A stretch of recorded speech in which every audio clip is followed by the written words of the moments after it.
একতলা বাড়ি, দোতলা, তিনতলা, পাঁচতলা হবে না, ঢাকায় হবে না, সিঙ্গাপুরে লাগবে, কক্সবাজারে লাগবে। বাড়ি বানাও, খালি বাড়ি বানাও। এরপরে মাইনকেসিতে আটকায় গেলে জঙ্গলে ঘুরো। ঠিক না? বড় ফকির কারা? টাকাওয়ালা যারা, ওদের অভাব বেশি, গরিবের অভাব কম। ও রিক্সা চালায়, রিক্সা চলে না, হেঁটে যাবে। বড় লোক, এত বড় ফকির, ওর গাড়ি নষ্ট হয়ে গেলে হেঁটে যাওয়ারও শক্তি তার নাই, গাড়ি চালানোরও শক্তি নাই। দুনিয়াতে গরিবরা সফল এবং সবল, দুর্বল বড় লোকেরা। গরিবেরা সমুদ্রের মাঝে গিয়া মাছ ধরিয়া আম্ব কাছে দেয়। যদি গরিবেরা মাছ না ধরত, বড় লোকের কপালে ইলিশ মাছ কোনদিন যুক্ত না। গরিবেরা যদি ধান না কাটে, কপালে বড় লোকের চাল নাই, গম নাই, রুটি নাই। গরিবেরা যদি মানুষের ঘরে কাজ না করে, বড় লোকের বিল্ডিং যাবে গরুর গোয়াল ঘর হয়া। বড় লোক কত ফকির, ওর জোতা মোছার সুযোগ নাই, ওর কাপড় ধুইয়া দেয় গরিবেরা, খানার প্লেট দিয়ে দেয় গরিবেরা। বউ তো চৌধুরী বংশের বউ, এরে আনছে যৌতুকের টাকা লাগায়া, এরে আগুনের কাছে নেওয়া যাবে না, চেহারা ঝলসে যাবে। তবে বড় লোকের এমন কপাল যে বউয়ের হাতের রান্নাও কপালে নাই, কাজের মাইয়ার খানা খায়। যেই কাজের মেয়েরা প্রস্রাব পায়খানা করিয়া পরিচ্ছন্ন হয় না, ওযু করে না, এদের খানা কেমন সান কপাল। এজন্য টাকাওয়ালারাই হলো বড় ফকির, বড় লোক গরিবরা জেনেরা সেখানে তার কোনো টেনশন নেই। একটা কাঁচামরিচ পাইছে, 3 প্লেট নাই। একটা পোড়ামরিচ পাইছে, 3 প্লেট নাই। একটা ডিম ভাজা হইলে 10 প্লেট নাই। কি খাও? দুনিয়াতে রুচি সব অবৈ দিয়ে আছে। চোখ বন্ধ করে তাকায় দেখি প্লেট খালি। কি করলো? 4-5 লোকমা দিল খালি। আর বড় লোকের টেবিলের সামনে কত ধরনের শাকসবজি, ভর্তা, গোশত, মাছ। এরপর রেড সিগন্যাল লাগানো, ডাক্তারের বেশি খাবি না, খাইলেই মরবি। যেমন কপাল শুনতে পারবি, তাতে কি করবো? দেখে দেখে জিভে গেলি দাড়ি না, তোর সান কপাল তো খালি দেখবে, ভিতরে ঢুকাইলি বিপদ, সিগন্যাল বেজে উঠবে। বিল্ডিং বানাইছো ভালো কথা, মখমলের চাদরে ঘুমাবি না, কেমনে? কানের উপরে শুয়ে থাকবে, নরম বিছনায় ঘুমাইলে বিপদ। আর গরিবেরা একটা ইট মাথায় দিয়ে ঘুম, আরে ঘুম, এরা আসলে লুটি দেখতে এমন ঘুম দিছে। আর বড় লোকের ট্যাবলেট না খাইলে ঘুমই নেই। আল্লাহ হেদায়েত দান করুন। রহমতের নবী গরিবদের জন্য সুসংবাদ দিয়েছেন। নবী বলেন, আমি যদি দোয়া করতাম উহুদ পাহাড় স্বর্ণ বানাও, আমি সে দোয়া করি নাই, বরং আমি দোয়া করছি, হে আল্লাহ, আমার এই গরিবী হালাতে তুমি বাঁচায় রাখবা, গরিবী হালাতে আমার মরণ দিবা, হাসরের ময়দানে গরিবদের সাথে আমারে উঠাইবা। নবী বলেন, গরিবেরা বড় লোকের বাড়ি গাড়ি দেখে আফসোস করিস না, ওই 10 তলা বিল্ডিং উঠাইয়া লাভ কি যদি ঘুমাইতে না পারে? সুইস ব্যাংকে কোটি টাকা রেখে লাভ কি যদি চেক বই না থাকে? এই টাকা ওর কপালে নাই, লুটে ফুটে অন্যরা খাবে। গরিবরা ধৈর্য ধারণ কর, বড় লোকের বাড়ি গাড়ি দেখে আফসোস করিস না। যদি গরিব অবস্থায় ধৈর্য ধারণ করে আমার মালিকের আপন বানায় চলো, ওই বড় লোকের 500 বছর আগে জান্নাতে যাইবা। আতিনা ফি দারে দুনিয়া না হাসান, আতিনা ফি দারে উকবা না হাসান ইয়া গিয়াসাল মুস্তাগীসিন ইহদিনা লিফতিখারা বিল উলুমি ওয়াল গিনা। দুনিয়ার সবাই ফকির, ধনী কে? জোরে বলে। আল্লাহ কেমন ধনী, যার কোনো অভাব। আর দুনিয়াতে যত বড় ধনী তার তত বড় অভাব। ইয়া আইয়ুহান নাস আনতুমুল ফুকারাউ ইলাল্লাহ ওয়াল্লাহু হুয়াল গানিয়্যুল হামিদ।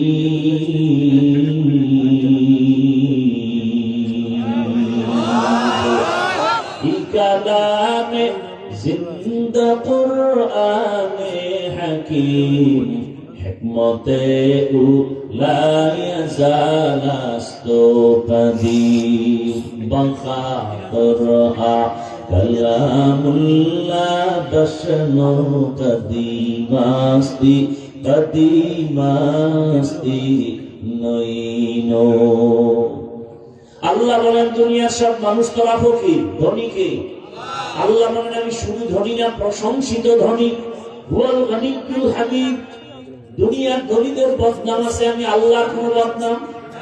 দুনিয়ার ধনীরা দিবে দিবে বলে দেয় না, দিতে গিয়েও পুরাটা দেয় না, আবার দেওয়ার পরে খোটা দেয়। মাদ্রাসায় দান করছে 50,000, চায়ের দোকানে চাপাবাজি করে পুরা মাদ্রাসা আমি ধরে দিছি। ঠিক নেই?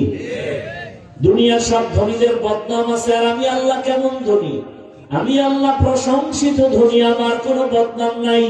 কেন? আমার কোনো অভাব নাই। আমি সবসময় দিতে চাই, দেওয়ার দরজা খুলে রাখছি। দুনিয়াওয়ালারা দিতে চায় বলে দরজা বন্ধ। আমি আল্লাহকে বেঈমানরাও চাইলে পায়। আমি আল্লাহকে রাতে ডাকলেও বাবা, দিনে ডাকলেও আমি আল্লাহ দিব। আমি আল্লাহকে সমুদ্রে পায়ে ডাক দিবি আমি হাজির, জঙ্গলে বসে ডাকবি আমি হাজির। আমি আল্লাহ সবাইকে দেই, গর্তের পিপিলিকারে যদি দেই তোরে দিব না কেন? এ কারণে আমার দেওয়ার দস্তরখান থেকে কাফেরেরাও খায়, আমার দেওয়ার মধ্যে কোনো কমতি নাই। এই কারণে যেই গাছের ফল মুমিন খায়, বেঈমান সেই গাছের ফল খাওয়ার স্বাধীনতা পায়। যেই নদীর মাছ মুমিনেরা খায়, বেঈমানেরাও সেই নদীর মাছ খাওয়ার স্বাধীনতা পায়। কারণটা কি? আমি আল্লাহ বললাম প্রশংসিত ধনী। দর্তাওয়াকুল মিগুনিহার সবহশাম নিবাসানাত রিজকে তু আজলামাকাম।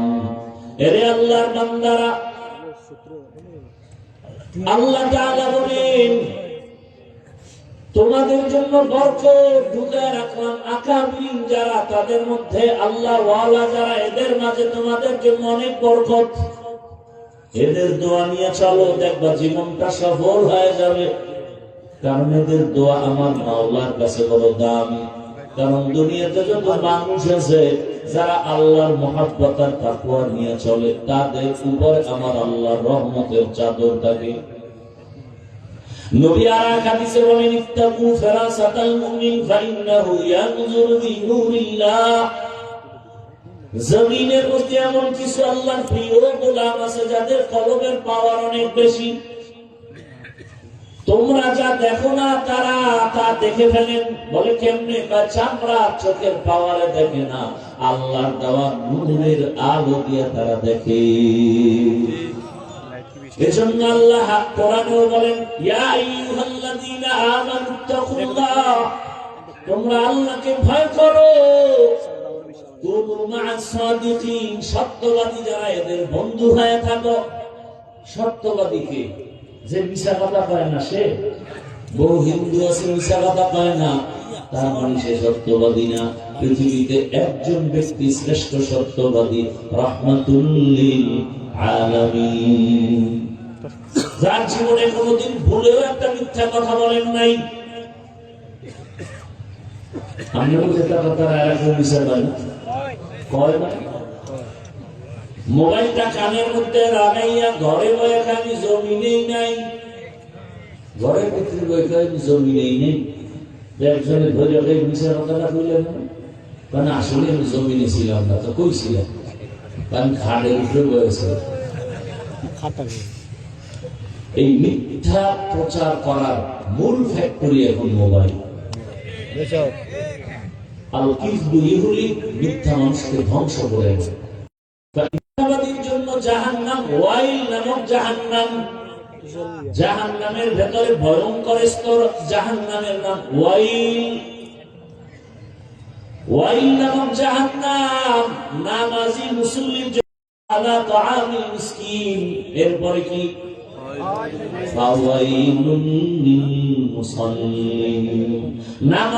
নামাজি মুসল্লির জন্য ওয়াইল নামক জাহান্নাম। এবার বুঝেন কি নামাজ পড়ে, সুদের টাকায় ব্যবসাও করে, এরকম কেউ নাই? এই এলাকায় হয়তো কম থাকতে পারে। যারা সুদের টাকায় ব্যবসা করে ওরা কত খারাপ! 24টা ঘন্টা সেকেন্ডে সেকেন্ডে সেকেন্ডে অল টাইম তার গর্ভধারিণী মায়ের সাথে জিনার গুনাহ হয়। ইয়াউযুবিল্লাহ না নাউযুবিল্লাহ। আল্লাহ বলেন, আমি আল্লাহ নিজে রেডি তার সাথে যুদ্ধ করব। ইয়া আইয়ুহাল্লাযীনা আমানুত্তাকুল্লাহ ওয়া যারু মা বাকিয়া মিনার রিবা ইন কুনতুম মুমিনিন ফাইন লাম তাফআলু ফাযানু বিহারবিন মিনাল্লাহি ওয়া রাসূলিহি। মুমিন আল্লাহকে ভয় করো এবং তোমরা সুদের থেকে নিজের বাঁচায় নাও যদি খাঁটি মুমিন হয়ে থাকো। এরপর যদি তেরামি করিয়া ওই পথে যাও, রেডি থাকো, আমি আল্লাহ তোমার সাথে যুদ্ধ করার জন্য রেডি। বাইরে আমার আল্লাহ বলেন আমাকে ভয় করো এবং দুনিয়াতে যারা ভালো চরিত্রবাদীদের সঙ্গে বন্ধুত্ব করো। কারণ আতরের দোকানের কাছে গেলে আতর কিনতে পারবা, না পারলেও তো ঘ্রাণ পাইবা। ভালো মানুষের সাথে যদি সম্পর্ক রাখো, জীবনটা সুন্দর হবে, ভালো হবে। আর চরিত্রহীন মানুষের সাথে যদি চলো, তোমার জীবনটা নষ্ট হয়ে যাবে। ভাইরা আমার, বাসে লেখা আছে অনেক সময় দেখবেন ধূমপান নিষেধ। এরকম দেখছেন কোনদিন বাসে লেখা ধূমপান নিষেধ? এরপর কি কেউ ধূমপান করে বাসের মধ্যে? করে, ড্রাইভারও করে, হেল্পারও করে, কন্ট্রাক্টরও করে। নিষেধ করলে ধোঁয়াটা আমার দিকে মারে। মসজিদে লেখা আছে ধূমপান নিষেধ, কি আছে? এরপরও কেউ ধূমপান করে না। বাসে লেখা ধূমপান নিষেধ, এরপরও করে। মসজিদে লেখা নাই ধূমপান নিষেধ, এরপরও কেউ করে না। এরপরও তাকায় দেখবেন কারণটা কি?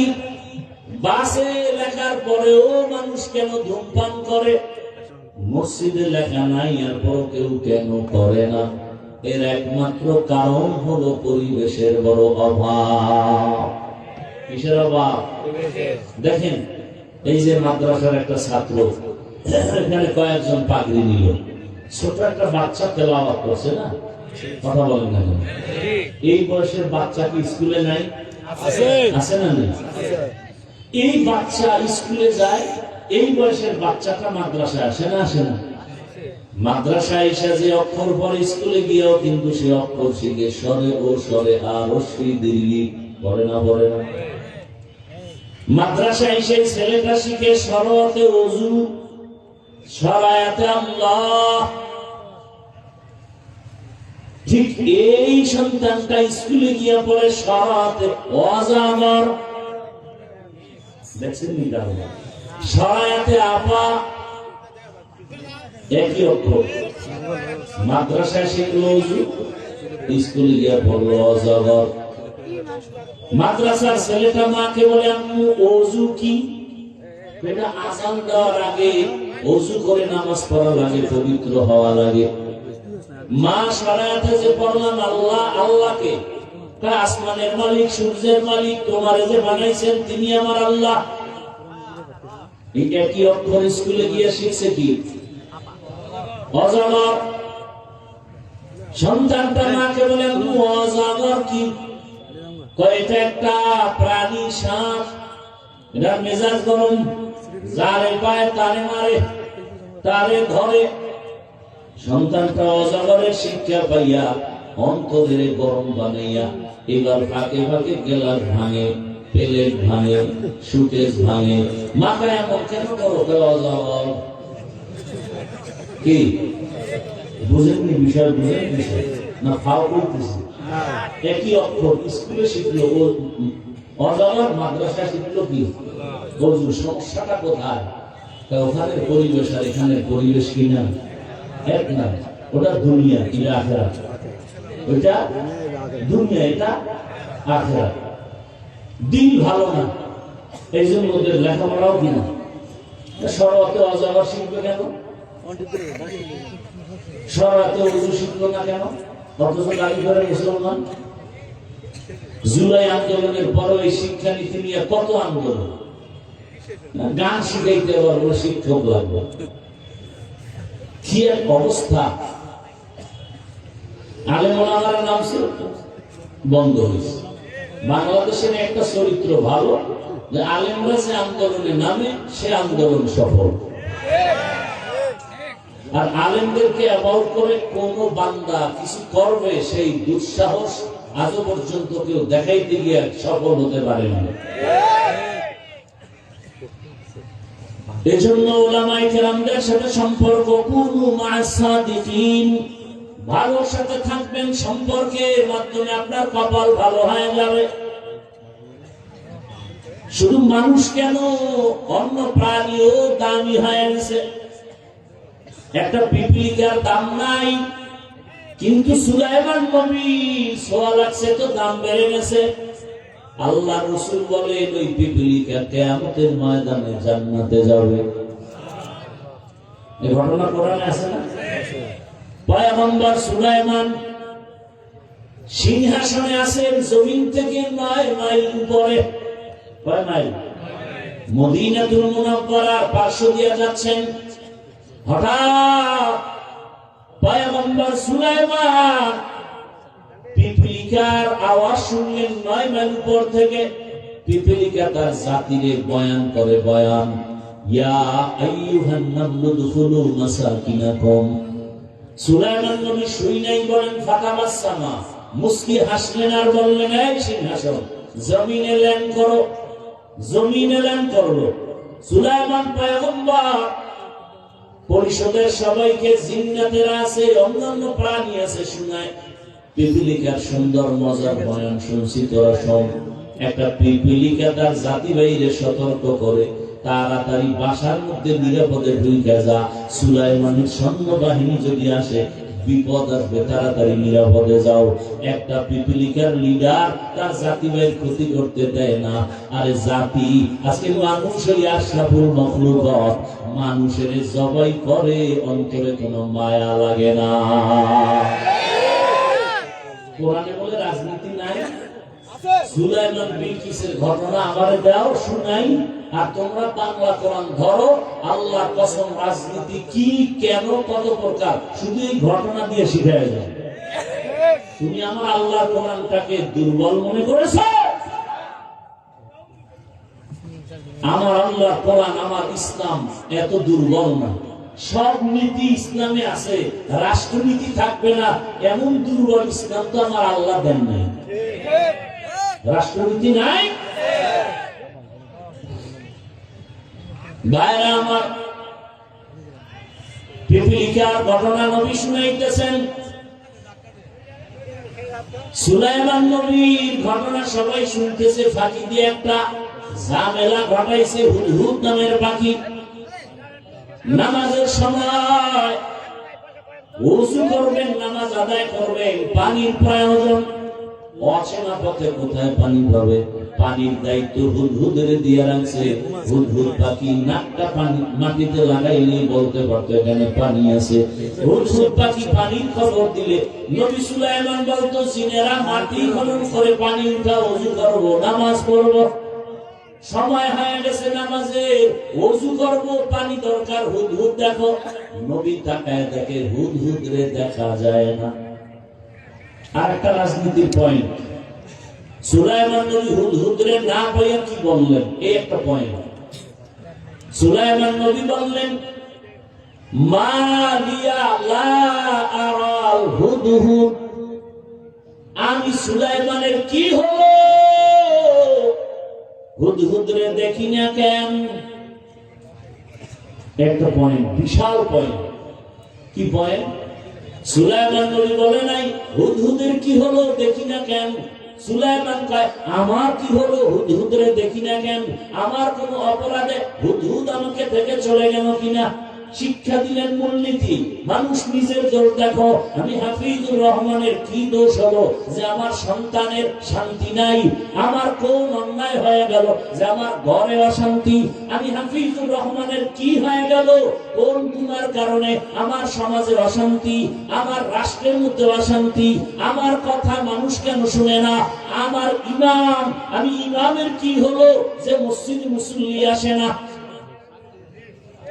সব এমপি, সব মন্ত্রী, সব ডাক্তার, প্রফেসর, সব এসপিডিসি যদি চিন্তা করত আমার কোন অপরাধের কারণে সমাজে অশান্তি, এই চিন্তা কইরা যদি নিজেকে মালা আমত করত, নিজের সংশোধন করত, সোনার বাংলায় র্যাব আর্মির বেতের বাড়ি লাগতো না, পুরো দেশটা বেহেশতের বাগান হতো।